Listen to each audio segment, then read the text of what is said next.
कितनी विचित्र लीला है। पंडित जी आपको पूजन करने बिठाएंगे तो कहेंगे पूरा पश्चिम में बैठो, पंडित जी अगर बिठाएंगे तो पूरा पश्चिम में बैठो। और शंकर का अनुमोदन करने वाला, शिव का स्मरण करने वाला, शंकर की पूजन करने वाला, शंकर को जल चढ़ाने वाला, अगर वो पूरब में बैठकर चढ़ा रहा है, पश्चिम में बैठकर चढ़ा रहा है, उत्तर में बैठकर चढ़ा रहा है, उसका फल मात्र 25% है। और शंकर को अगर दक्षिण में बैठकर उत्तर की ओर मुख कर जल चढ़ा रहा है तो उसका पुण्य 1000% है। उसका पुण्य आनंद में प्राप्त हो जाता है, उसको कम नहीं हो सकता, वो बढ़ता, उसमें कमता नहीं रहती।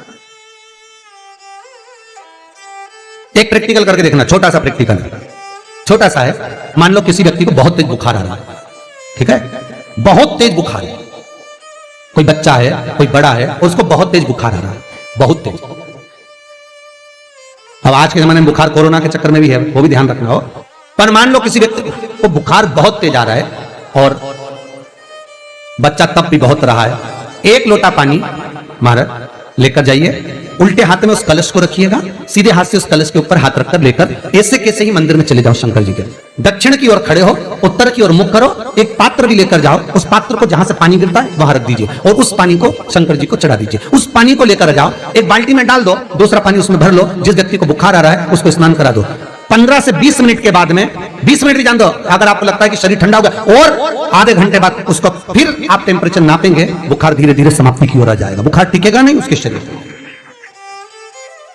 और सरल भाषा में ले लो, जिस व्यक्ति को मिर्गी आती है, मिर्गी मालूम है ना, और कुछ बोलते हो तो यह बात दूसरी, झटका जो आता है, मिर्गी जो आती है, जिस व्यक्ति को मिर्गी आती है महाराज, एक कटोरी में जल लो, एक बेलपत्री डाल लीजिए और जल और बेलपत्री डालकर पांडुकेश्वर महादेव का नाम लेना है। किसका नाम लेना है? पांडुकेश्वर महादेव। पांडुकेश्वर महादेव का नाम लेकर दक्षिण की ओर बैठकर, उत्तर की ओर मुख कर पांडुकेश्वर का नाम लेकर उस जल को, उस बेलपत्री समेत पानी को चढ़ा दीजिए। उस जल को कटोरी में फिर झेल कर लिया, जिस व्यक्ति को मिर्गी आ रही है उस व्यक्ति को दे दीजिए, 3 सेकंड नहीं लगेगा, उठ के बैठ जाएगा, उसकी मिर्गी का झटका समाप्त। महाराज शिव का जब शंकर का अनुमोदन, शंकर का स्मरण, शंकर का मंत्र जाप जीवन का सुख प्रदान करता है। कि शंकर भगवान को जो भी सामग्री चढ़ाई जाती है, शिव जी को हम जो भी सामग्री चढ़ाते हैं, तो शंकर भगवान का जो शिवलिंग है जहां रखा हुआ है, शंकर भगवान को अगर कोई सामग्री चढ़ाना हो तो ये जिस गोल जलाधारी है और ये चरण है जहां से पानी गिरता है, तो अगर हम शंकर जी को कुछ चढ़ाएं तो क्या यहां चढ़ा दें जहां पार्वती जी का हस्त कमल है, या शंकर भगवान को हम कुछ सामग्री चढ़ाएं तो जो उनके चरण है जहां से जल नीचे की ओर जा रहा है वहां चढ़ा दें, या शंकर भगवान का जो शिवलिंग है उस शिवलिंग के आसपास में, अर्थात लिंगायत जो आकृति है, उस लिंगायत आकृति में जो शिवलिंग का स्वरूप है वहां कोई सामग्री चढ़ा दें।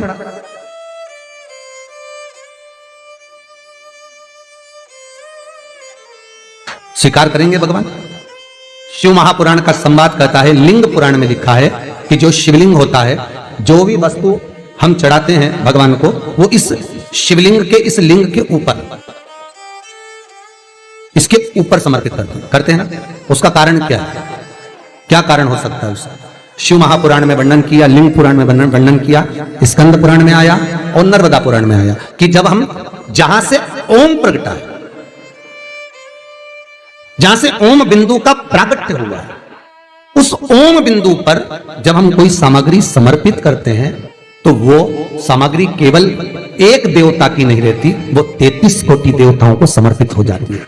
33 कोटि देवताओं को समर्पित हो। ओम बिंदु का नाद, ओम का स्मरण 33 कोटि देवताओं का स्मरण को वर्णित कर देता है।